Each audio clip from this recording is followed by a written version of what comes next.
오후에 하나님 말씀은 이제 요한복음 13장으로 들어가 보도록 하겠습니다. 자, 우리 교환의 메뉴에 보면 13장의 주제는 겸손과 사랑을 명하신 예수 그리스도라는 얘기죠. 자, 그래서 13장 1절부터 17절까지는 이제 예수님이 몸소 자신을 낮추셔서 제자들의 발을 씻겨 주심으로 한 본을 보여주신다는 얘기죠. 왜 그러겠어요? 그분이 친히 겸손의 본을 보인 거죠. 또 사랑을 실천한 거죠. 그 다음에는 이제 18절부터 30절은 배반자 유다 이스카리옷에 관한 어떤 진리가 여기 게시되어 있습니다.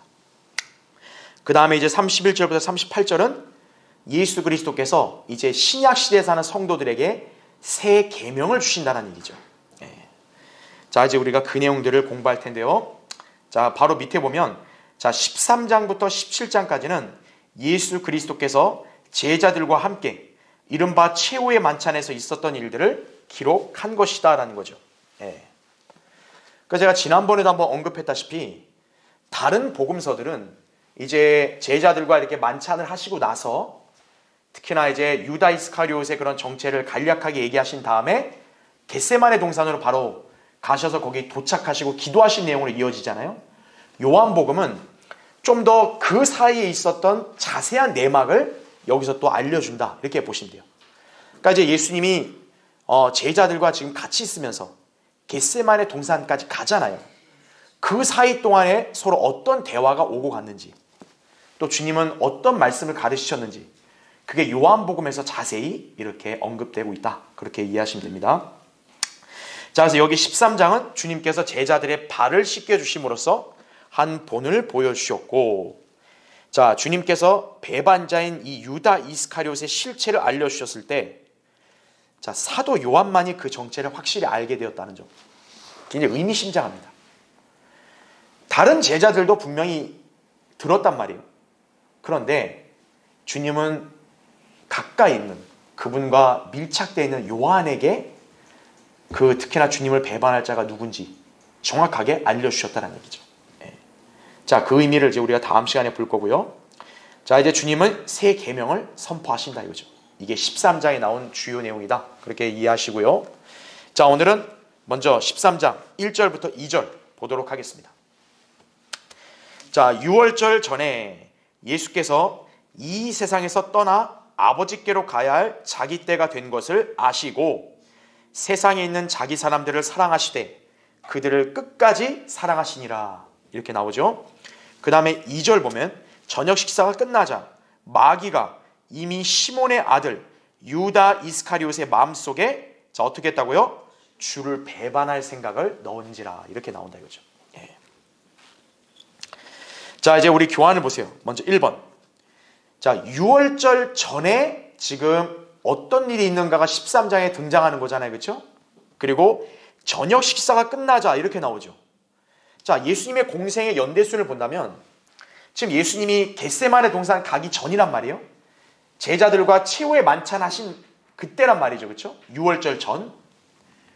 자, 예수님께서 십자가에 넘겨주시기 전날이 뭐냐면 화요일이거든요.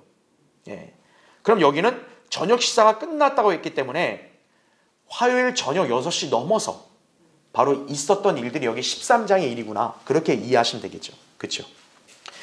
자, 우리 달력상으로는 화요일 저녁이에요. 그런데 유대력은 특징이 뭐라 그랬어요? 제가 저녁 6시가 하루 시작이라 그랬죠. 그렇기 때문에 유대력으로 본다면 화요일이 아니라 이미 뭐가 된 거예요? 수요일이 된 거죠. 여러분 이제 그 차이점만 잘 구분하시면 됩니다.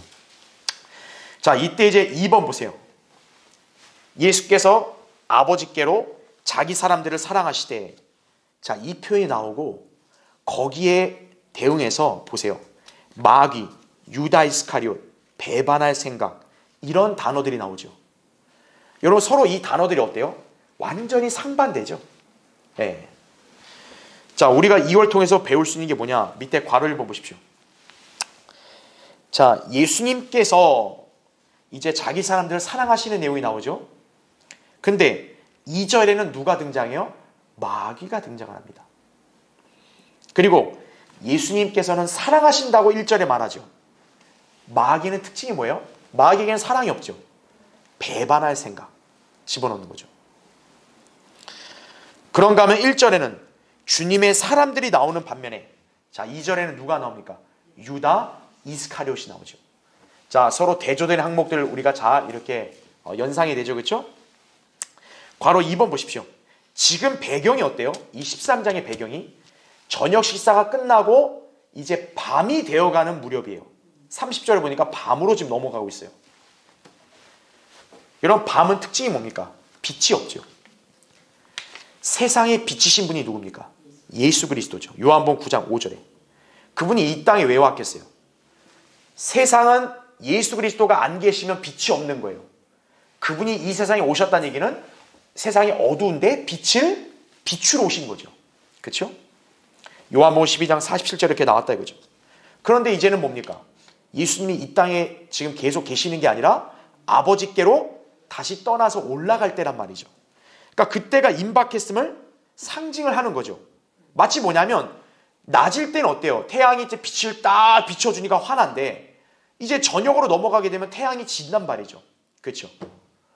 주님이 이제 세상에 안 계시고 세상에서 떠나시니까 어떤 거예요? 마치 이제 낮이 지나고 밤이 오는 것과 똑같은 이치란 얘기죠. 그걸 상징하는가 하면 또 중요한 게 뭡니까? 이제는 흑암의 권세가 서서히 발동을 하기 시작하는 거죠. 그전까지는 오직 주님의 때였기 때문에 주님께서 활발하게 사역을 하시는 정말 빛이 비치는 환한 낮이었다면 이제는 주님이 자신이 죽음에 넘겨져야 되니까 이제는 누가 주로 이제 그 권세를 움켜잡으면서 활동하는 거예요? 마귀죠. 흑암의 권세. 바로 그걸 상징하는 게 뭡니까? 밤이 오는 거죠. 예. 자, 그래서 그런 암울한 분위기를 풍기게 한다는 거죠. 지금 배경이. 그러니까 우리는 이미 그 뒤를 알기 때문에 이제 주님이 부활하시고 사망을 이기시고 승리하신다. 우리는 그건 결과를 알지만 이 당시 상황만 보면 뭡니까? 굉장히 분위기가 어두운 거죠. 예. 굉장히 적막하고 슬픈 거죠. 왜냐? 이제 빛이 주님이 떠나니까. 그렇죠? 그분이 죽으시니까. 그렇죠? 그때가 다가온 거란 얘기죠. 자, 3번. 그럼에도 불구하고 우리에게 참 위로가 되는 말씀이 뭡니까? 예수님께서는 세상에 있는 자기 사람들을 어떻게 하신다고요? 사랑하시되 그들을 언제까지? 끝까지 사랑하신다. 1절에 말씀하는 거죠. 자, 여기서 자기 사람들이 누굴까요? 예수님이 그분 자신의 사람들이 했을 때는 그분이 소유하신 사람들, 즉 아버지가 주신 사람들이겠죠. 그 당시에는 제자들이겠고 더 나아가서 누구겠어요? 오늘날 우리 성도들까지 아우르겠죠. 바로 주님은 제자들과 성도들을 자기 사람이라고 말씀하시는 거예요. 자기 사람들 어떻게 하신다? 사랑하신다. 언제까지? 끝까지. 여러분은 이 점을 갖고 위안을 삼아야 되는 거예요. 자, 괄호 1번 보십시오. 우리가 구원받아 하나님의 자녀가 되어 자기 사람들에 속하게 되었다면 우리는 그 순간 자신의 것이 아닌 주님의 것이 된 것이죠. 그래서 바울이 뭐라고 얘기합니까? 너희는 너희 자신의 것이 아니니라고 고린도서 6장 19절에 그렇게 말한 것이죠. 그 이유인즉 누구든지 그리스도 안에 있으면 이제 어떻게 됐기 때문에요? 새로운 피조물이 되어서 모든 것이 새롭게 되었기 때문에 이제는 더 이상 옛날에 너 자신의 것이 아니다라는 얘기죠. 그러니까 여러분이 예수님을 알고 구원받은 순간 여러분은 이제 소유권이 어떻게 바뀐 거예요? 옛날엔 여러분 자신이었지만 주님께로 바뀐 거죠. 그래서 우리가 뭐로 불리는 거예요? 주님의 사람으로 불리는 거예요. 예. 그래서 괄호 2번 보십시오. 이 때문에 그리스도인은 더 이상 이 세상에 속한 것이 아니다라는 얘기죠. 예수님께서는 우리가 세상이 아니라 아버지께 속해 있음을 말씀하셨죠. 예, 이제 17장 14절에 자세한 내용이 나오는 거예요. 그래서 주님께서는 우리를 자기 사람들로 지칭하시고 끝까지 사랑하신다고 말씀하시는 거예요. 예. 인간은 사랑이 변할 수도 있고 식을 수도 있습니다. 하지만 주님은 어때요? 그분의 사람들을 향한 사랑은 변하지 않는 거예요. 끝까지 사랑하신다는 거죠. 특히 괄호 3번 보세요. 성경은 우리를 하나님의 사랑에서 영원히 떼어놓을 수 없음을 천명하고 있죠. 우리가 너무나 잘 아는 익숙한 구절 로마서 8장 38절 39절 구원의 영원한 보장이죠. 내가 확신하노니 이렇게 나오면서 그렇죠? 사망이나 생명이나 천사들이나 정사들이나 권세들이나 그렇죠? 현재 일들이나 다가올 일들이나 높음이나 깊음이나 어떤 다른 피조물이라도 우리를 그리스도 예수, 우리 주 안에 있는 하나님의 사랑에서 떼어놓을 수 없으리라 이거죠. 예. 그러니까 오늘날 예수 그리스도의 피로 구속받은 신약 성도들은 하나님의 사랑으로 딱 이렇게 엮여져 있는 거예요. 예. 그러니까 여러분은 절대 외로워하거나 고독을 느끼지 마라 이거죠. 여러분은 결코 혼자가 아니에요. 여러분 안에는 여러분을 사랑하는 주님이 계신다 이거죠. 주님은 여러분을 끝까지 사랑하신다 이거죠. 괄호 4번. 그리스도인은 무엇보다 거기 밑줄 쳐놨죠. 자신을 향하신 하나님의 사랑을 잊어서는 안 된다는 얘기죠. 그래서 우리 교환에 나온 대로 요한일서 3장 16절이 뭡니까? 이로써 우리가 하나님의 사랑을 아노니 이는 그분이 우리를 위하여 어떻게 했다? 자신의 생명을 내어 놓으셨다 이거죠. 예. 어떤 사람은 뭐 주님이 뭐 사람을 얼마큼 사랑하길래, 주님은 자신의 생명을 내어 놓을 정도로 당신을 사랑했다 이거예요. 예. 여러분 그 사랑이 그냥 가벼운 거겠어요? 그게 순간 좋았다가 그냥 식고 그런 거겠어요? 그 귀한 생명을 내어놨는데요. 그렇죠? 우리는 그 사랑을 잊어서는 안 된다는 얘기예요. 또 로마서 8장 32절에도 이렇게 나오죠. 자기 생명을 아끼지 아니하시고 우리 모든 사람을 위하여 내어주신 우리 주님이 그 아들과 함께 또한 모든 것을 우리에게 값없이 주신다요. 값없이. 예. 아니 생명까지 내어줬는데 다른 거 못 주겠어요? 그렇죠? 예. 다 주신다 이거죠.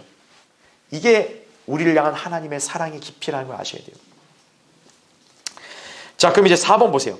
자, 예수님께서 이렇게 성도들을 사랑하신다는 너무나 아름다운 이야기가 나오는데 반해서 뭐예요? 마귀의 역사가 또 나오는 거예요. 제가 여러분이 늘 강조하잖아요. 하나님이 일하는 곳에도 반드시 누가 등장한다? 마귀가 등장하고 방해한다는 점 아셔야 돼요. 여기서도 예수님이 성도들을 사랑하신다는 아름다운 얘기가 나오지만 동시에 뭡니까? 마귀의 역사도 나오는 거죠. 마귀가 누군가를 들어 써서 주님을 배반할 생각을 이렇게 하게 하는 거죠. 그게 바로 2절에 나온 대로 마귀가 시몬의 아들 유다 이스카리ot의 마음속에 주를 배반할 생각을 넣은지라 이렇게 나오죠. 여러분 유다 이스카리ot은 사실 한 마귀죠. 그렇죠? 제가 얘기했죠. 마귀인 사탄 그 자체가 아니라 유다는 뭡니까?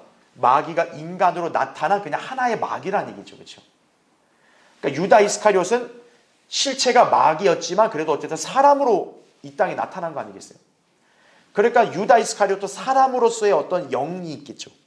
사람으로서의 마음과 생각이 있겠죠. 근데 그자의 마음과 생각이 비뚤어지니까 어떤 거예요? 사탄인 마귀가 그 안에서 이제 배반할 생각을 딱 이렇게 놓고 그것을 아주 붙들게 하는 거죠.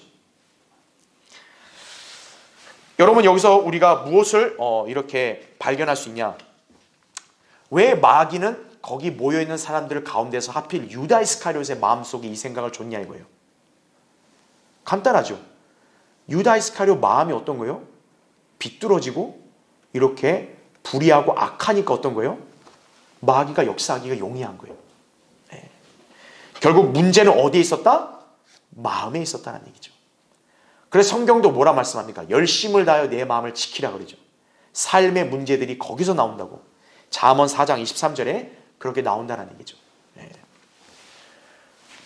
어떤 사람한테는 마귀가 잘 들어가서 역사하는데 어떤 사람한테는 마귀가 잘 안 들어가요. 바로 왜 그래요? 마음의 문제인 거죠. 마음이 하나님 앞에 정직하고 순수하고 하나님 말씀에 순종하고자 하는 확고한 결의에 차 있다면 마귀가 그 마음에 역사할 수 있겠어요? 역사를 못하죠. 반대로 죄와 불의에 대해서 더럽혀져 있고 그렇죠? 그 마음이 완고하면 어떡하겠어요? 마귀가 역사하기가 용이한 거죠. 예. 그러니까 유다 이스카리ot은 인간 자체도 어떤 거예요? 마음의 문제가 그만큼 있으니까 마귀가 역사하는 거죠. 그렇죠? 자, 그렇게 이해하시면 됩니다. 자, 이제 3절부터 8절을 보십시오. 예수께서는 아버지께서 모든 것들을 자기 손안에 주신 것과 자기가 하나님께로부터 왔다가 하나님께로 가는 것을 아시고 저녁 식탁에서 일어나시어 옷을 벗어 한쪽에 놓고 수건을 가지고 허리에 두르시더라. 대야에 물을 부으신 후 제자들의 발을 씻어주시며 또 허리에 두른 수건으로 닦아주시기 시작하고 그 다음에 시몬 베드로에게 오시니 베드로가 주께 말씀드리기를 주여 주께서 내 발을 씻기려 하시나이까 라고 하더라. 예수께서 대답하여 그에게 말씀하시기를 내가 하고 있는 일을 내가 지금은 몰라도 이후에는 알게 되리라고 하시니 베드로가 주께 말씀드리기를 주께서 내 발은 절대로 씻기시지 못할 것이니다라고 하니 예수께서 그에게 대답하시기를 만일 내가 너를 씻기지 아니하면 너는 나와 상관이 없느니라고 하시더라. 이렇게 말씀하죠. 그렇죠? 여러분 거기 1번 보십시오. 자, 이제 식사가 끝났어요. 주님이 일어나십니다. 일어나셔서 옷을 벗어 한쪽에 놓고 수건을 가지고 허리에 두르시더라 이렇게 나오죠. 왜 이런 걸 하시겠어요? 주님이 제자들의 발을 씻겨주려고 하시는 거예요. 주님은 위치가 어떤 분이에요? 가장 높은 분 아니에요? 그분이 지금 어떻게 하는 거예요? 자신을 가장 낮추고 있는 거죠. 왜냐? 발을 씻기려면 당연히 앉아야 되고 허리를 굽혀야 되고 그렇죠? 자신을 많이 낮추는 거 아니겠어요? 자, 이 광경은 빌립보서 2장 5절부터 8절에 언급된 위대한 진리들을 그림으로 보여주는 거예요. 자, 밑에 교환에 기재되어 있으니까 보십시오. 너희 안에 이 생각을 품으라. 곧 그리스도 예수 안에도 있는 생각이라. 잘 보세요. 그는 하나님의 형체로 계심으로 하나님과 동등하게 되는 것을 탈취라 생각지 아니하셨으나 오히려 자신의 영예를 어떻게 했대요? 버리고 잘 보세요. 뭐를 입었다고요? 종의 형체를 입었다. 지금 예수님의 모습을 보세요. 마치 뭐냐면 노예가 주인을 어떻게 하는 거예요? 섬기는 듯한 모습이죠. 그렇죠? 여러분 허리에 수건 두르고 이거 사실 주인이 그렇게 해요? 안 하죠. 이 모습은 사실 누구에게서 보이는 거예요? 노예에게서 보이는 거예요. 바로 지금 주님은 자신을 뭡니까? 종으로서 낮춘 거죠. 그게 여기 나온 대로 종의 형체를 입으셨다 이거죠. 사람들의 모습을 취하셨느니라. 그리하여 사람과 같은 모양으로 나타나셔서 자신을 낮추시고 어디에까지 순종했다고요? 죽음에까지 순종하셨으니 곧 십자가의 죽음에까지라 이렇게 나온다 이거죠. 자, 밑에 괄호 1번을 보십시오. 주 예수 그리스도께서는 하나님이셨지만 하나님으로서의 존귀한 신분은 벗어서 한쪽에 놓고 마치 한 집안 노예처럼 종의 신분을 허리에 두르신다라는 얘기죠. 그렇죠? 괄호 2번 보세요. 그뿐만 아니라 주님은 그 자리에 있던 죄인들을 섬기시려고 거기에는 제자들이지만 사실 어때요? 제자들 자체도 사실은 죄인들이죠. 그렇죠? 죄인들을 섬기시려고 그들 중에 한 사람으로서 지금 기다리고 계신다는 얘기죠. 여러분 식당 가면 어때요? 웨이터가 있죠. 웨이터. 여러분 웨이터가 뭐 하는 겁니까? 이렇게 그 식당에 이렇게 손님들이 밥을 먹으면 그거 치우고 섬기는 거죠. 그 사람은 기다리는 거죠. 예. 그러니까 마치 주님의 이 모습은 필시 뭐를 연상하게 하냐? 바로 섬기는 종을 연상하게 하는 거죠. 그 자리에 있던 죄인들과 같이 함께 식사를 했는데 어떤 거예요? 주님이 대접을 받는 게 아니라 오히려 그들을 지금 섬기고 있는 모습이라는 얘기죠. 자, 그분은 제가 밑줄을 쳐놨죠. 죄가 있으세요? 없으세요? 없으시죠. 그런데 지금 주님은 누구들하고 앉아있는 거예요? 죄인들하고 앉아있는 거예요. 그리고 친히 죄가 되셔서 죄값을 치르실 준비를 하고 계신다는 얘기죠. 고린도서 5장 21절에 나온 말씀대로. 그렇죠? 자, 주님은 요한에게 침례를 받으신 이래로 친히 범죄자들과 더불어 헤아림을 받으시기까지 하셨다는 얘기죠. 마가복음 15장 28절에. 제가 이거 예전에 한번 침례 강의할 때 설명드렸죠. 왜 예수님이 침례 요한한테 침례를 받았나요? 침례인 요한한테 침례받은 것은 이스라엘 백성에게 자신을 알리는 측면이 있고 또 그분이 율법 아래 사는 사람들과 같이 되겠다는 의미예요. 그 안으로 들어가셨다는 얘기예요. 그러니까 지금 주님은 사실 어때요? 그 자리에 있는 그 죄인들하고는 차원이 다른 분 아니에요. 그런데 오히려 어때요? 그들과 지금 함께 음식을 먹었잖아요. 바로 주님이 뭡니까? 죄인들과 같은 자리에 앉으셨다는 얘기죠. 자신을 낮춘 거죠, 바로. 괄호 3번. 결국 주님께서 우리를 구원하시고자 친히 자신을 어디에까지 낮추셨다고요? 죽음에까지 낮추셨다는 거죠. 그게 교환에 보면 히브리서 2장 9절 10절 나온 말씀이에요. 우리가 죽음의 고난 때문에 천사들보다 조금 낮아지신 누굴 본다고요? 예수를 보니 하나님의 은혜로 말미암아 모든 사람을 위하여 뭐를 맛보기 위함이라고요? 죽음을 맛보기 위함이더라. 이렇게 나오죠. 그러니까 예수님의 특징은 뭡니까? 예수님은 창조된 분이 아니죠. 이분은 그냥 창조주 하나님이죠. 그러니까 이분은 누군가에 의해 지어질 수 있는 존재가 아니에요. 그러니까 어떻게 해야 돼요? 이분은 원래 지존이시기 때문에 자기를 낮추셔야 되는 거예요. 그러니까 주님은 스스로를 낮춘 거예요. 천사들보다도 조금 자신을 낮췄다는 거죠. 인간이 됐다는 얘기죠. 왜냐? 인간이 돼야 뭐를 맛볼 수 있어요? 죽음을 맛볼 수 있으니까. 여러분, 하나님이 죽을 수 있어요? 없죠. 천사는 영이기 때문에 죽을 수 있어, 없어요? 없죠. 죽음을 맛볼 수 있는 대상은 인간밖에 없는 거예요. 그러니까 예수 그리스도도 죽음을 맛보려면 어떻게 돼야 돼요? 인간이 돼야 되는 거예요. 그러니까 자신을 낮췄다는 거죠. 많은 아들들을 영광에 들어가게 하시려고 고난들을 통하여 그들의 구원의 대장을 온전하게 하신 것은 당연하도다. 이게 히브리서 2장 9절 10절에 나온 말씀인 거죠. 예. 자, 그럼 이제 2번 보십시오. 자, 5절에 대야에 물을 부으신 후 제자들의 발을 씻어주시며 또 허리에 두른 수건으로 닦아주시기 시작하고 이렇게 나오죠. 여러분, 주님께서 자기 사람들을 얼마나 끔찍이 사랑하시는지를 이 광경에서 볼 수 있는 거죠. 여러분, 사랑하지 않으면 어떻게 이렇게 할 수 있나요? 못하죠. 자, 제자들의 발을 씻기신 이 사건은 영적으로 굉장히 의미심장합니다. 예. 자, 괄호 1번 보십시오. 지금 저녁 식탁에서 이렇게 하게 했잖아요. 그렇죠? 여기 저녁 식탁은 6월절 만찬입니다. 여러분 알죠? 6월절 때 백성들은 뭐를 먹어야 돼요? 어린 양을 먹어야 됩니다. 지금 6월절 만찬 때 바로 하나님의 어린 양이신 주 예수 그리스도가 계시죠. 이 6월절은 이제 누가 죽는 거예요? 단순한 어린 양이 죽는 게 아니라 하나님의 어린 양이 죽는 거죠. 그러니까 지금 이 저녁 식탁은 마치 뭐를 상징하냐? 예수 그리스도의 죽으심을 상징적으로 보여주는 거예요, 사실은.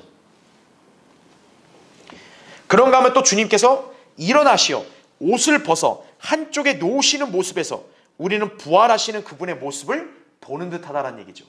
예. 그러니까 뭐냐면 주님이 그냥 가만히 앉고 누워있는 게 아니라 일어나시죠, 나중에. 그렇죠? 일어나는 게 마치 뭐를 상징적으로 보여줘요? 죽었다가 다시 살아나는 것을 보여준다는 얘기죠. 자, 실제로 주님은 부활하셨죠. 승천하신 다음에 지금 어디 계십니까? 하나님의 보좌 우편에 앉아 계시죠. 자, 그러면 주님이 지금 보좌 우편에 그냥 가만히 앉아만 계실까요? 그렇지가 않습니다. 왜냐? 주님은 승천하셨지만 이 지상에 누가 남아있어요? 성도들이 남아있죠. 주님의 사람들이 남아있죠. 그럼 주님은 그 사람들을 그냥 지상에다 방치해 놓을까요? 그게 아니라는 얘기죠. 괄호 2번 보십시오. 주님은 지금 제자들의 뭐를 씻어줘요? 발을 씻어주시고 허리에 두른 수건으로 닦아주고 계시죠?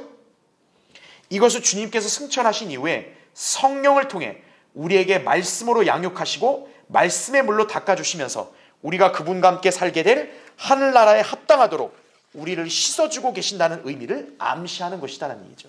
예. 주님이 성도들이 막 흙탕물 속에 그냥 뒹굴고 그냥 이렇게 사는 걸 그냥 놔두시는 게 아니라 주님이 비록 하늘에 계신다 해도 지상에 남아있는 성도들을 사랑하신다는 표식으로 어때요? 우리의 더러움을 씻어주신다는 거죠. 누구를 통해서? 성령을 통해서. 예. 그러면 무슨 수단으로 우리를 씻어요? 예수님은 물로 제자들의 발을 씻겼죠. 오늘날 성도들은 뭘로 씻김을 받죠?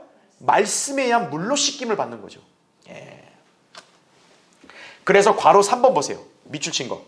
여기서 제자들의 더러운 발을 씻는 물은 뭐를 상징한다고요? 말씀에 의한 물을 상징한다. 이 점을 기억하시면 되는 거예요. 에베소 5장 26절에 나온 말씀대로. 예. 그러니까 주님은 어떻게 합니까? 교회를 더러움이 있을 때마다 말씀에 의한 물로 씻기는 거예요. 예. 바로 언제까지 그렇게 할까요? 에베소 5장 27절에 보면 영광스러운 교회로 그분 앞에 설 때까지 하는 거예요. 그게 궁극적으로 언제 있냐? 어린 양의 혼인식 때 있는 거 아니에요. 그러니까 그 전까지 어떤 거예요? 지상에 살고 있던 그리스도의 심판석에 설 때까지든 주님은 교회의 그런 모든 점과 흠을 주름진 걸 씻어주시는 거예요. 예. 그래서 우리가 무엇으로 깨끗하게 된다고요? 말씀으로 깨끗하게 된다 이거죠. 그러니까 요한복음 15장 3절에도 예수님이 내가 너희에게 전하여 준 말을 통해 깨끗해졌다. 이렇게 나오죠. 예수님이 하신 말이 뭐겠어요? 말씀이잖아요. 예. 자, 주님께서 성령을 통하여 말씀의 물로 우리를 씻어주시는 일은 능숙한 종의 솜씨처럼 완전하시다라는 얘기죠. 지금 보세요. 여러분, 예수님이 제자들의 발을 씻을 때 대충 씻었겠어요? 아유, 지저분해. 야, 대충 씻었겠어요? 주님은 아주 말끔히 씻어줬겠죠.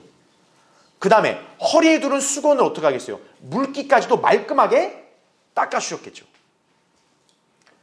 여러분, 종이 이렇게 주인을 섬기는 서비스하는 걸 때, 서비스하는 거 사람마다 천차만별이잖아요. 어떤 사람은 서비스 너무 못해가지고 그냥 이거 관리 받았는지 안 받았는지도 모르잖아요. 우리 주님의 서비스는 어떤 거예요? 완벽한 거죠. 완전히 깨끗하게 씻고 물기까지 말끔하게 싹 닦아주신다는 얘기죠. 자, 괄호 4번 보십시오. 자, 이제부터 우리가 중요한 내용을 볼 건데, 예수님께서 씻어주신 것은 제자들이 뭐였어요? 발이지 몸이 아니었다는 점을 주목해야 됩니다. 왜일까요? 왜 예수님 몸을 안 씻어줬을까요? 이제 잠시 뒤에 보겠지만 베드로가 예수님 발을 씻겨준다니까 아니냐 몸까지 다 씻어주세요. 그 얘기예요. 그때 예수님이 하신 말씀이 뭐냐면 거기 10절에 나오죠. 이미 목욕한 사람은 씻을 필요가 없다는 거죠. 예. 그러니까 마치 뭐냐면 몸은 어떤 거예요? 이미 깨끗하게 된 거예요. 주님의 사람들은 목욕한 것처럼 이미 몸은 신체는 깨끗해진 거예요. 그럼 남은 건 이제 어디만 씻으면 되는 거예요? 발만 씻으면 된다는 얘기죠. 예. 왜냐하면 온몸은 깨끗하니까. 그렇죠? 근데 발은 어때요? 항상 더러운 땅을 계속 밟고 다녀야 되니까. 발은 더러워질 수밖에 없는 거예요. 계속 씻어야죠. 그래서 괄호 5번 보십시오. 자, 이를 영적으로 만약 적용해 본다면 뭡니까? 예수님의 피로 구속받은 성도는 이미 뭐와 같다는 거예요? 목욕한 사람과 같다는 거죠. 예. 즉 구원받은 사람은 이미 어떻게 된 거예요? 깨끗하게 된 것이다. 그죠? 왜냐하면 그리스도의 보혈은 완전한 구속을 이루니까 깨끗해진 거예요. 그러나 구원받은 사람은 지금 현 세상을 살아가고 있단 말이죠. 세상의 특징이 뭡니까? 악하죠. 죄가 만연하죠. 그렇기 때문에 우리가 세상을 살다 보면 어때요? 죄의 영향력 아래 살 수밖에 없는 거예요. 그럼 우리가 아무리 조심하고 주의를 해도 어때요? 죄라는 때가 묻을 수밖에 없는 거죠. 그렇죠. 이 때문에 성도는 악한 현 세상을 매일 걸으며 더러워진 발을 그래서 뭘로 씻어야 되는 거예요? 말씀의 물로 씻어야 되는 거다. 그죠? 이게 바로 여러분이 왜 매 주일마다 교회에 와서 하나님 말씀을 왜 들어야 되는지 그 이유를 우리에게 알려주는 거예요. 예. 자, 괄호 6번 보십시오. 하나님의 말씀은 일상생활에서 그리스도인에게 묻는 죄를 어떻게 합니까? 정결케 한다는 얘기죠. 그리스도인이 매일 행하는 모든 행동을 깨끗하게 하는 것은 하나님의 말씀이라는 얘기죠. 그래서 거기 시편 119편 9절에 이렇게 나오죠. 청년이 무엇으로 자기 길을 정결케 하리까? 이렇게 나오죠. 여러분, 사람이 자기 길을 어떻게 정결케 해요? 주의 말씀을 따라 어떻게 한다? 조심할 것입니다. 성도는 하나님의 말씀으로 매일 세상에서 묻은 죄의 때를 항상 씻어내야 돼요. 여러분 생각해 보세요. 여러분들 일상생활 살 때 아침에 아무리 깔끔하게 목욕하고 나갔어도 어때요? 다시 집에 들어오면 씻잖아요. 네. 아침에 목욕했기 때문에 저녁에 목욕을 안 한다 해도 최소한 발은 씻죠. 왜입니까? 발은 세상의 그 더러운 땅을 계속 밟고 다녔기 때문에. 그렇죠? 네. 그래서 우리는 습관적으로 다 하잖아요. 진짜 지저분한 사람 아예 씻지도 않겠죠. 그냥 집에 들어와서 그냥 누워 자기만 하고. 근데 정상적인 사람은 어때요? 항상 씻잖아요. 네. 손이든 발이든 씻는단 말이죠. 왜? 먼지의 노출이 제일 많이 된 데는 씻어야죠. 그렇죠? 자, 그와 같이 성도도 어때요? 이미 구원받은 우리의 혼은 죄로부터 자유롭게 됐다 할지라도 여러분의 육신은 어떻습니까? 계속 죄의 때가 있는 세상에서 살고 있단 말이죠. 그럼 어때요? 내가 아무리 조심 다녀도 어때요? 구정물을 다니게 되면 구정물이 튈 수밖에 없는 거예요. 여러분이 아무리 조심조심하게 살았어도 죄의 때는 묻을 수밖에 없는 거예요. 그래서 어떻게 해야 됩니까? 항상 매일 씻듯이 나 자신도 말씀으로 자신을 씻어야 된다는 얘기죠. 그래야 깨끗한 사람이죠. 여러분, 씻지 않는 사람하고 같이 옆에 있어요? 지저분하잖아요. 빨리 가 씻어 이러잖아요. 씻어야 된다 이거죠. 성도도 하나님 말씀으로 매일 죄의 때를 씻어내야 된다는 얘기죠. 특히나 매 주일 어떤 거예요? 하나님 말씀을 듣는 자리에 와서 말씀을 듣고 말씀의 한 물로 씻어야 되는 거예요.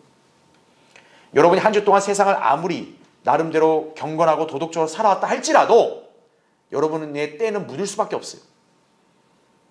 근데 여러분이 하나님 말씀 들으러 교회 안 온다 이거예요. 그럼 어떤 거예요? 그 사람은 그냥 씻지 않고 들어놓고 그냥 지내는 거랑 똑같은 거예요. 그것도 하루 이틀이지. 매일 그렇게 사는 사람하고 여러분 옆에 같이 있고 씻겠어요? 아니란 얘기죠. 그렇죠? 자, 밑에 3번을 보십시오. 자, 8절에서 베드로가 이제 망설이고 있다 보니까 예수님이 이렇게 말씀합니다. 만일 내가 너를 씻기지 아니하면 너는 나와 상관이 없느니라 이렇게 얘기하죠. 자, 날마다 예수님께서 아까 얘기했잖아요. 주님이 성도들, 자기 사람들을 사랑하시는 표시로 씻어준다 그랬잖아요. 그럼 우리는 주님이 씻어주는 거 어때요? 기꺼이 받아야 되는데 날 씻지 마요. 이렇게 하면 어떤 거예요? 주님이? 그럼 넌 나와 무관한 사람이다. 이렇게 얘기하는 거죠. 자, 괄호 1번 보십시오. 주님께서 베드로의 발을 씻으실 차례가 돼요.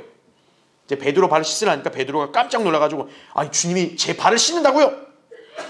그러면서 8절에 뭐라 그러냐? 주님께서 제 발은 절대 씻기지 못할 것입니다. 이렇게 만류하죠. 여러분, 베드로의 이 겸양하는 모습이 어떻게 보면 그냥 좋아 보인다 이렇게 생각하잖아요. 그렇죠? 아니 어떻게 존귀하신 주님이 보잘것없는 저의 그런 더러운 발을 씻습니까? 이거죠. 근데 베드로의 이러한 태도에 대해서 주님께서 야, 너 기특하다 이러셨어요? 아니죠. 너 안 씻어? 그럼 넌 나하고 상관없어. 주님을 사랑하는 성도의 입장에서 그런 통보를 들었다면 그것만큼 비참한 게 어디 있어요? 그런 일은 절대 있어서 안 되죠. 주님과 무관한 사람이 되면 안 되겠죠. 그러니까 베드로가 어떤 거예요? 그러면 제 몸 다 씻어주세요. 이거죠. 그렇죠? 참 베드로라는 인물은 참 흥미로워요. 어떻게 보면. 그렇죠? 네. 말도 제일 빨리 앞에. 그러니까 주님에 대한 사랑의 열망이 아주 많은 거죠. 좋게 말하면 그거고, 이걸 좀 약간 우습게 얘기하면 좀 사랑 결핍증이 있는지 항상 제일 먼저 대답하고 제일 먼저 뭐하고. 그렇죠? 예. 근데 그건 나쁜 게 아닙니다. 주님에 대한 관계에서 그건 좋은 거예요. 자, 괄호 1번 보세요. 자, 왜 주님께서 이렇게 단호하게 말씀했냐 이거예요. 사람은 결코 자신을 깨끗이 씻을 수 없기 때문에 그러는 거예요. 자, 성도라면 자고로 주 예수 그리스도의 피로 죄 씻음 받아 구원받았죠. 여러분 중에 여러분 자신의 노력으로 구원받은 사람 있어요? 여러분 자신의 어떤 그런 대가로 여러분 정결케 됐나요? 아니죠. 우린 정말 아무 공로도 없었어요. 우리는 그저 예수 그리스도를 믿었다는 그 하나밖에 없는데 우리의 모든 죄들은 다 뭡니까? 예수 그리스도의 피로 다 깨끗이 씻어졌죠. 결국 우리 죄를 씻은 것은 주님이 씻은 거죠. 그렇게 해야 구원받는 거죠. 그렇죠? 그리고 이후에도 어때요? 주 예수 그리스도의 피에 의지하여 죄를 자백하고 말씀에 의한 물로 씻음을 받아야 비로소 어떻게 되는 거예요? 정결케 되는 거죠. 여기에는 그 어떤 인간의 능력이나 노력이 필요가 없다는 거죠. 그러니까 우리가 유심히 봐야 될 게 베드로의 행동은 영적으로 마치 뭘 상징하는 거냐면 주님이 사랑하는 자녀가 더러우니까 씻어주려는데 씻지 마세요. 놔두세요. 나 안 씻어요. 이거와 똑같은 거란 얘기죠. 그러면 주님이 안 씻겨주면 어떻게 할 건데 이거예요? 그냥 내가 씻을게요. 그게 가능하냐 이거죠. 여러분, 인간이 자기 의로운 행위로 자기 죄를 씻을 수 있어요? 없다는 얘기죠. 주님이 그 사람을 씻겨주는 것을 거부하는 사람은 그와 똑같은 거예요. 주님 필요 없고 내 노력으로 내가 의로워질 수 있어요. 내 노력으로 나 깨끗해질 수 있어요. 이거와 똑같은 거란 얘기죠. 그러니까 주님이 상관없다고 얘기하는 거예요. 하나님의 원칙을 무시하고 인간 자기 방식대로 의로워지려고 하는 것과 똑같은 거란 얘기죠. 마치 주님께서 씻겨주는 걸 거부하는 것은. 그렇죠? 자, 그래서 성도가 말씀으로 씻지 않고 다른 것으로 정결케 되려고 한다. 그럼 주님과 아무런 관계가 없다는 얘기죠. 예. 여러분, 구원도 어때요? 인간 자기의 알량한 어떤 의로움과 행위로 구원받을 수 있어요? 안 되죠. 주님이 해놓으신 그 일을 그냥 그대로 믿어야죠. 그렇죠? 구원받은 성도도 어때요? 그 사람이 거룩함을 유지하려면 어때요? 내가 막 노력한다 해서 알아서 거룩해지는 게 아니죠. 하나님의 말씀으로 내가 거룩해지는 거죠. 그렇죠. 예. 그 원칙에서 벗어나면 안 된다는 얘기예요. 그래서 괄호 4번, 주님과 상관이 있는 그리스도인이라면 그는 주님께서 씻어주신 사람이요, 이 때문에 정결케 된 성도는 주님 앞에서 늘 정결하게 유지하려고 노력을 해야 된다는 점이죠. 그리스도인은 성경을 펼쳐서 거기에 기록된 말씀으로 자신을 돌아보고 씻고 늘 하루를 마감해야 되는 거예요. 그러니까 여러분 자신을 돌아보세요. 여러분이 그동안 매일매일의 삶에서 하나님 말씀을 이렇게 묵상하지 않고 말씀을 유념하지 않고 그냥 여러분 자신의 인생만 살다가 그냥 하루하루 그렇게 자고 끝내고 그렇게 했다면요, 여러분은 마치 뭐와 똑같아요? 그냥 씻지 않고 더러운 상태로 자는 것과 똑같은 거예요. 영적으로 더러운 사람이 되면 안 되죠. 그럼 주님이 넌 나와 상관이 없는 자다 이렇게 얘기하시는 거예요. 그렇게 되지 않으려면 어떻게 해야 돼요? 항상 수시로 하나님 말씀을 날 비춰봐서 씻어야 된다는 얘기죠. 그렇죠? 자, 밑에 4번 보십시오. 7절에서 자, 주님께서 베드로가 왜 내 발을 씻으라 하십니까? 이렇게 물었을 때 주님이 이런 말씀하세요. 내가 하고 있는 일을 잘 보세요. 네가 지금은 어때요? 몰라도 이후에는 어떻다? 알게 되리라 이렇게 얘기합니다. 그러니까 베드로는 지금 이 순간 자기에게 벌어진 일을 잘 알아요? 몰라요? 몰라요. 근데 언젠가는 알게 된다는 얘기죠. 그 언제가 언제냐 이거예요. 바로 주님이 부활하신 이후라는 얘기죠. 이제 자신이 무엇을 해야 되는지를 깨닫게 된다는 얘기죠. 다음 페이지 보십시오. 그래서 괄호 1번에서 방금 제가 설명한 내용이에요. 이후란 언제를 말하느냐. 여러분 거기 13장 36절도 똑같은 말씀이 있거든요. 그러니까 베드로가 주님께 물어요. 주님 어디로 갑니까? 그랬더니 36절에서 예수께서 그에게 대답하시기를 내가 가는 곳에 내가 지금은 따라올 수 없으나 이후에는 어떻게 된다? 따라오리라 이렇게 얘기하죠. 여기도 마찬가지로 뭐예요? 지금은 따라올 수 없다. 근데 이후에는 따라온다 이거죠. 발을 왜 씻깁니까? 지금은 너가 몰라. 근데 이후에는 안다 이거죠. 그러니까 이 논리가 성립이 되려면 이 말씀이 성취되는 시점을 알아야겠죠. 그게 언제라고요? 괄호 2번. 요한복음 21장에 언급된 사건이라는 얘기죠. 그러니까 다음 시간에 배우겠지만 발을 씻는 거 어떻게 보면 섬기는 거잖아요. 그렇죠? 그러니까 주님이 베드로의 발을 씻긴다 이거예요. 베드로가 물어요. 왜요? 주님이 하는 게 네가 지금 몰라도 이후에는 알게 돼. 내가 이걸 왜 했는지. 바로 멀게는 뭡니까? 베드로도 언젠가는 주님처럼 그렇게 해야 된다는 것을 암시하는 거죠. 또 가깝게는 베드로 자신도 어때요? 말씀의 물로 스스로를 씻어야 될 때가 온다라는 얘기죠. 그게 바로 요한복음 21장인 거죠. 왜 그렇습니까? 베드로는 생애에 큰 실수를 저질렀죠. 예수님을 부인했어요. 그래서 마가복음 16장 7절에 근거하면 베드로는 예수님을 부인한 순간부터 어때요? 제자직에서 상실, 이탈이 된 거예요. 제자직을 잃어버린 거예요. 그렇죠? 그래서 어떻습니까? 요한복음 21장에서 예수님이 베드로를 따로 불러서 3번을 묻죠. 베드로야 네가 나를 사랑하냐? 이 사람들보다 나를 더 사랑하냐? 왜 3번 물었어요? 베드로가 주님 몇 번 부인했기 때문에? 3번 부인했기 때문에. 그래서 3번 묻는 거예요. 그래서 주님께서 그를 다시금 회복시키셨죠. 왜냐 베드로가 이제 주님 말씀을 듣고 가책을 받고 주님 사랑한다 했기 때문에 다시 회복됐죠. 그게 마치 뭐와 똑같아요? 주님의 말씀으로 더러워져 있고 불결해져 있던 베드로가 깨끗하게 된 것과 똑같다는 얘기죠. 바로 그 점을 여기서 우리가 배울 수 있는 거죠. 아, 주님께서는 왜 베드로가 발 씻기는 걸 지금 몰라도 이후에 알게 된다. 바로 이제 이후에 알게 되는 거죠. 아, 내가 이렇게 이런 죄를 지어서 내가 지금 불결한 상태에 있는데 주님 말씀으로 이때 깨끗해지는 거죠. 다시 제자가 되는 거죠. 그러면서 어떻게 되죠? 목자로 임명을 받는 거죠. 베드로는. 그래서 제가 그 밑에 동그라미 1, 2, 3번으로 성경 구절을 제시해 놨죠. 21장 15절에 보면, 자, 베드로가 예수님한테 제가 주님 사랑한다 그랬죠? 그러니까 주님께서 베드로에게 뭐라고 말씀하세요? 내 양들을 먹이라. 양들을 먹이는 게 누굽니까? 목자죠. 이제 베드로를 목자로 부르시는 거예요. 그러니까 그가 이렇게 주님을 부인해서 죄를 지음으로 타락했잖아요. 제자직에서 탈락됐잖아요. 다시 말씀으로 깨끗하게 돼서 회복되면서 이제 목자가 되는 거죠. 목자는 양들을 먹이는 거죠. 목자는 결국 뭡니까? 양들의 군림하는 게 아니라 양들을 섬기는 거죠. 목자이신 주님이 양들인 제자들을 어떻게 했어요? 발을 씻어서 섬겼죠. 바로 베드로도 이제 그렇게 할 거라는 점을 네가 이후에는 알게 된다 이거예요. 그리고 동그라미 2번에서는 18절에 예수님이 이제 그렇게 말씀하죠. 이제 네가 젊어서는 너의 허리띠를 스스로 두르고 원하는 곳으로 다녔지만 늙으면 내 팔을 벌리고 다른 사람들이 띠를 들러주며 원치 않는 곳으로 너를 데려가리라 이렇게 얘기하죠. 그러면 주님이 뭐라 합니까? 너는 나를 따라오라 그러죠. 그러니까 13장에서는 어때요? 베드로는 주님이 가신다니까 어디로 가요? 저 어디로 가요? 이렇게 물은 거 아니에요. 아, 네가 지금은 잘 모를 거야. 근데 이후에는 알게 된다 이거죠.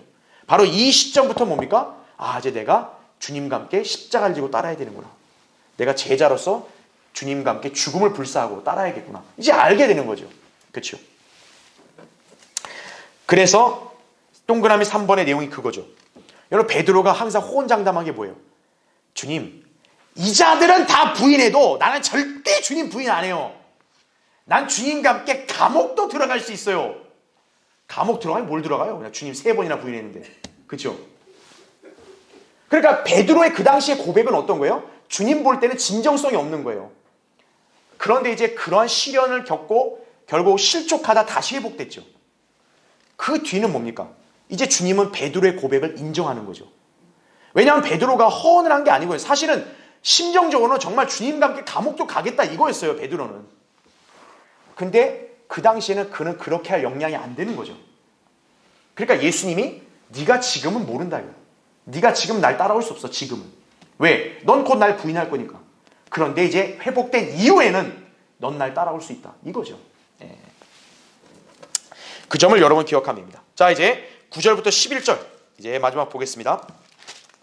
시몬 베드로가 주께 말씀드리기를 주여 내 발뿐만 아니라 손과 머리도 씻어주소서라고 하니 예수께서 그에게 말씀하시기를 이미 목욕한 사람은 발밖에 씻을 필요가 없으니 그는 온몸이 깨끗함이라.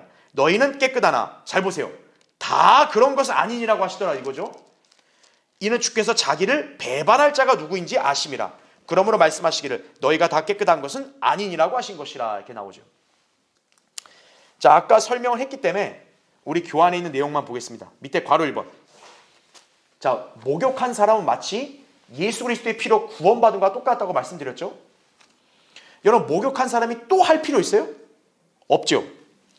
구원받은 사람이 또 구원받을 필요 있어요? 없죠. 받을 수도 없죠. 한번 구원받았으면 끝인 거죠. 죄인이 회개하고 주 예수 그리스도를 구주로 영접하는 순간 단번에 구원받고 영생으로 이어지는 거죠. 그렇죠. 바로 그 진리를 여기서 암시해주고 있는 거죠. 이게 왜 가능합니까? 히브리서 10장에 따라서 예수님은 한 번 자신의 몸을 들여서 이 구원받을 사람들을 영원히 온전케 하셨다고 말씀하셨잖아요. 그분의 희생, 단번의 속죄제는 영원하잖아요. 완벽하고. 그렇죠? 그분이 또 죽으실 필요 없죠. 그러니까 죄인들도 어때요? 또 구원받을 필요가 없는 거예요. 한 번 구원받으면 끝인 거예요. 괄호 2번. 그렇게 바울은 그리스도인들이 주 예수의 이름과 우리 하나님의 영으로 어떻게 됐다? 씻음을 받았고 이렇게 나오죠. 거룩하게 되었으며 의롭게 되었느니라 이렇게 말하고 있는 거죠. 이게 바로 목욕한 사람과 똑같다는 거죠. 그러니까 물론 이제 이렇게 우리는 물로 구원받은 게 아니죠. 당연히 우리는 피로 깨끗하게 된 거죠. 이제 그것만 차이가 있는 거지. 어쨌든 뭡니까? 예수 그리스도의 피로 한 번 구원받은 사람은 목욕한 사람, 깨끗한 사람과 똑같다는 거죠. 의롭게 됐다는 얘기죠. 다만 뭡니까? 그리스도인도 살면서 죄를 지을 수 있다는 거죠. 그 밑에 그리스도인은 어떻게 하면 돼요? 죄를 자백함으로써 정결케 될 수가 있다는 사실인 거죠. 그게 뭡니까? 마치 발을 씻는 것과 똑같은 거예요. 예. 자, 괄호 3번 보세요. 예수님께서 말씀하신 것에 대한 설명은 자, 구약의 어떤 그림으로 보여지냐면 제사장직에 대해서 그림으로 보여집니다. 여러분 잠깐 보세요. 자, 구약의 제사장들은 아론과 그 아들들입니다. 그렇죠? 자, 보시면 아론과 이 아들들이 이제 제사장으로 임명이 돼서 주님 섬기려고 할 때 가장 먼저 뭘 하냐면 일단 몸을 씻어요. 몸을 씻습니다. 그 다음에가 뭘 하냐? 이 사람들은 이제 발을 씻어요. 즉 구약의 제사장들은 먼저 몸을 깨끗이 씻었죠. 그 다음은 이제 뭐 하는 거예요? 그 다음부터 씻는 거는 몸을 또 씻는 게 아니라 이제는 발을 씻는 거라는 거죠. 예. 이게 지금 우리 교환에서 설명한 내용인 거예요. 즉 신약의 제사장들이 누굽니까? 그리스도인들이죠. 베드로서 2장 5절에 보면 우리를 영적인 제사장들이라고 했어요. 그렇죠. 이와 똑같은 거예요. 우리 그리스도인들도 처음에 뭡니까? 우리는 목욕을 했다라는 얘기죠. 그럼 우리는 목욕한 게 뭐냐면 마치 그리스도의 보혈로 구원받은 거예요. 예. 그리스도의 보혈로 구원받은 거예요. 그래서 하나님의 영으로 우리가 씻어졌고 깨끗하게 되었다. 이렇게 방금 말했잖아요. 그렇죠? 이게 첫 번째예요. 그러니까 이렇게 목욕한 사람은 또 몸을 씻을 필요 있다 없다? 없는 거죠. 두 번째는 이제 뭐 하는 거예요? 이제 발을 씻는 거죠. 이때 발이라는 것은 바로 뭐냐면 여러분 발이 뭡니까? 우리 그리스도인의 행동과 연관이 있는 거죠. 발로 걸어가는 게 아니고 행동을 옮기는 거잖아요. 그렇죠? 바로 그리스도인의 매일의 행실이에요. 이 매일의 행실은 세상을 살다 보니까 죄라는 때가 묻죠. 이거를 우리가 뭘로 씻는 거예요? 말씀의 물로 씻는다는 거죠. 마치 구약의 제사장들이 이제 발을 물로 씻는 것처럼 이제 신약의 제사장들이 우리 그리스도인들 어때요? 이미 목욕을 했으니까 다시 구원받을 그런 일은 없는 거예요. 우리가 할 건 뭐냐? 바로 우리 매일의 행실을 상징하는 발을 세상으로 항상 지나다 보니까 어때요? 때가 묻으니까 그거를 말씀의 물로 씻는 거란 얘기죠. 네. 바로 이러한 진리를 어떤 거예요? 구약에서 아론과 그 아들들을 통해 하나의 모형을 보여준 거예요. 네. 그래서 여러분 이걸 통해서 뭡니까? 구원과 그 뒤에 그리스도인이 죄를 졌을 때 그 죄를 자백해서 용서받는 그 체계를 여러분이 구분할 수 있어야 돼요. 대다수 교회들이 이걸 모르니까 어떤 거예요? 마치 구원을 또 받아야 되는 것처럼 아 죄를 지니까 나 구원 안 받은 거다. 또는 내가 구원을 잃어버린 거다. 또 구원받은 거니까 마치 뭐냐 목욕을 또 한 거와 똑같은 거예요. 더러운 데만 씻으면 되는 거죠 이제는. 그렇죠? 예. 자 이러한 원리를 여러분이 이해하시면 되겠습니다. 제가 이제 밑줄 친 내용이 그거죠. 예. 그리스도의 매일 행보에서 죄를 지었을 때 그리스도의 보혈에 의지하여 자백하고 말씀에 의한 물로 정결케 되는 것에 적용이 된다는 얘기죠. 그게 요한일서 1장 7절부터 10절에 나온 거죠. 예. 그러니까 어둠 가운데 있는 성도는 자백하고 그리스도의 피로 깨끗하게 되면 교제가 있게 된다. 자백하라고 나오잖아요. 그렇죠? 예. 그걸 이해하시면 되는 거고요. 마지막 4번에서 너희가 다 깨끗한 것은 아니니라 했죠. 당연히 이건 예수님이 자기를 배반할 자를 염두에 두고 하신 말씀이죠. 아까 목욕이 구원이라고 그랬잖아요. 그렇죠? 그러니까 예수님의 제자들 중에는 목욕하지 않은 자가 있는 거예요. 즉 구원받지 않은 자가 있다는 걸 얘기하는 거죠. 그게 누구예요? 유다 이스카리ot이라는 얘기죠. 바로 그 지를 여기서 암시하고 있다. 그렇게 기억하시면 되겠습니다.